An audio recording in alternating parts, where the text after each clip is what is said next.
Hello friend, welcome to the channel pharmacy dictionary. आप मेरे हाथ में एक सूखा कोकोनट देख रहे हैं, नारियल देख रहे हैं। तो ये मत सोचिए कि आज हम इसके एडवांटेज के बारे में पढ़ने वाले हैं, लेकिन हाँ, इसी नारियल को यूज करते हुए हम अपने फार्माकोलॉजी और माइक्रोबायोलॉजी के एक बेसिक टर्म्स को क्लियर करने वाले हैं। हमारे घर के आसपास ऐसी कई चीजें होती हैं, हमारे घर में भी ऐसी कई चीजें होती हैं जिनके यूज के बारे में अगर हम थोड़ा सा फोकस करें तो बिल्कुल उसी चीज को हम अपने स्टडी के साथ कोरिलेट कर सकते हैं, और ऐसा करने से हम उस कॉन्सेप्ट को कभी भी भूल नहीं सकते हैं। मैं किस टॉपिक के बारे में बात कर रहा हूं वो आपको ऑटोमेटिकली समझ में आ जाएगा। सबसे पहले हम इस नारियल के पार्ट के बारे में बात कर लेते हैं। जब कभी भी आप किसी पूजा के लिए या किसी और पर्पस के लिए ऐसा सूखा नारियल खरीदते हैं तो आप इस नारियल को जब यूज करने वाले होते हैं तो इसके अलग अलग पार्ट में इसको सेग्रीगेट कर देते हैं। हर एक पार्ट का तो शायद आप यूज ना करते हो, लेकिन मैं आपको बताता हूं कि जो हर एक पार्ट आप सेग्रीगेट करके शायद फेंक देते होंगे, उनका अपना एक महत्वपूर्ण इंडिविजुअल यूज है। सबसे पहले इस सूखे नारियल के जो आउटर कवर है, जिसको हम लोग रेशा बोलते हैं, इसे अगर हम छील दें तो वह आपके कोई काम का नहीं है। बट अगर आप कभी कंस्ट्रक्शन वर्क के पास गए होंगे, कभी अपने घर का कंस्ट्रक्शन कराया होगा, तो इस नारियल के छिलके से रस्सी बनाई जाती है जो कि काफी यूजफुल होता है, किसी भी पर्टिकुलर ऑब्जेक्ट को बांधने में काफी स्ट्रांग होता है।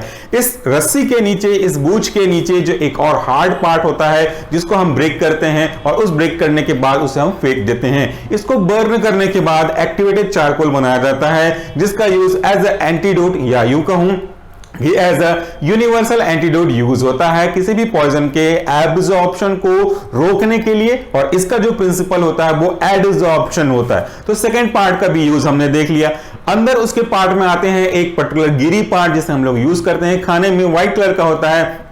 इस खुद एक पार्ट का मल्टीपल यूज है। आप डायरेक्टली इसे खा सकते हैं, इसे सुखा करके, इसकी बुरादा बना करके इसके लड्डू भी बनाया जा सकता है, इसके मल्टीपल यूज भी हो सकते हैं, और इसके अंदर का जो पानी है वो तो काफी सारे न्यूट्रिएंट्स वैल्यू अपने पास समा करके रखता है, उसका भी हम यूज करते हैं। तो इस एक कोकोनट का, जिसे हिंदी में हम बोल सकते हैं नारियल और संस्कृत में श्रीफल कहते हैं, ये एक ऐसा फ्रूट है जिसका हर एक पार्ट अपने आप में बहुत ही महत्वपूर्ण होता है। लेकिन इसके कंपैरेटिवली अगर आप एप्पल की बात करोगे तो केवल आप उसे खा सकते हैं, या उसके सीड का एप्पल सिडार विनेगर के रूप में यूज किया जा सकता है, या किसी और पर्पस के अलावा, उसके अलावा कोई यूज नहीं है। तो अगर हम दो फल में कंपेयर करें, उनमें से आपका एक कोकोनट होगा, दूसरा आपकी पसंद का कोई भी हो, तो इन दोनों में हम साफ साफ समझ सकते हैं कि इसकी यूटिलिटी मैनीफोल्ड है। कई तरीके से इसको हम यूज कर सकते हैं, यानी कि इसका जो यूटिलाइजेशन का स्पेक्ट्रम है वो काफी ज्यादा है। चलिए, मैंने वर्ड में आपको हिंट कर दिया कि हम आज बात किसके करने वाले हैं।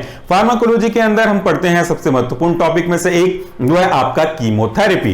कीमोथेरेपी में हम जब पढ़ते हैं तो उसके अंदर एक टर्म्स और निकल करके आता है जो मैक्सिमम बच्चों को कंफ्यूज करता है। हमारे इसी वीडियो में भी और हमारे जो सॉल्यूशन फार्मेसी मेन चैनल है उस पर भी आप में से काफी बच्चों के कमेंट्स आते हैं। वो है ब्रॉड स्पेक्ट्रम एंटीबायोटिक्स और आपका नैरो स्पेक्ट्रम एंटीबायोटिक्स। इसका क्या मतलब होता है?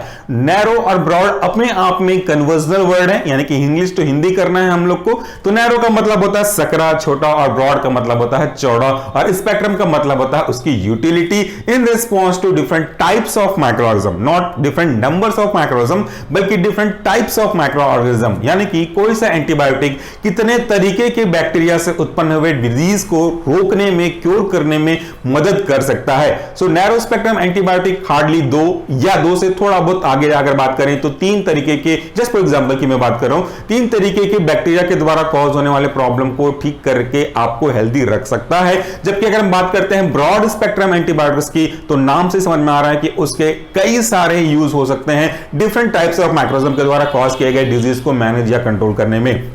उसकी संख्या ऑब्वियसली नैरो स्पेक्ट्रम एंटीबायोटिक की तुलना में काफी ज्यादा होगी, कई गुना अधिक हो सकती है। बिल्कुल उसी तरीके से जैसे इस फल का स्पेक्ट्रम ऑफ यूटिलिटी कहना चाहिए वो काफी ज्यादा है। Each and every part of this fruit is being used for some specific purpose. इसका हर एक पार्ट किसी न किसी पर्पस को सॉल्व करने में किया जाता है। तो नारियल एक ब्रॉड स्पेक्ट्रम फ्रूट्स का एग्जांपल हुआ। इसी को अगर मैं टैली करके देखूं, मैच करके देखूं, एज्यूम करके देखूं, तो इस नारियल की सहायता से हम ब्रॉड स्पेक्ट्रम एंटीबायोटिक इनका यूज समझ सकते हैं। जबकि इसके अलावा कोई और फ्रूट्स लेंगे, एप्पल लेंगे, बनाना लेंगे, पोमीग्रेनेट लेंगे, तो उसकी यूज एक से ज्यादा हो सकते हैं।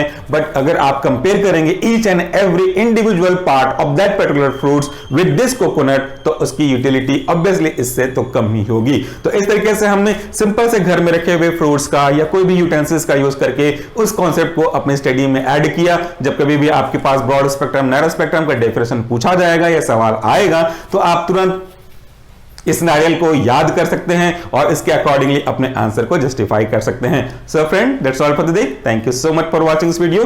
चीजों को सीखना बहुत आसान है, बस सीखने की इच्छा होनी चाहिए। घर के आसपास आपकी नजरों के सामने जो चीज भी रखी हुई है, इसका यूज क्या है, क्या इस यूज का हम टैली कर सकते हैं अपने किसी भी सब्जेक्ट के साथ। अगर आप ऐसा कर सकते हैं तो फिर जिंदगी में कभी आपको किसी बुक की मदद से रट्टा मारने की जरूरत नहीं पड़ेगी। Thank you, take care.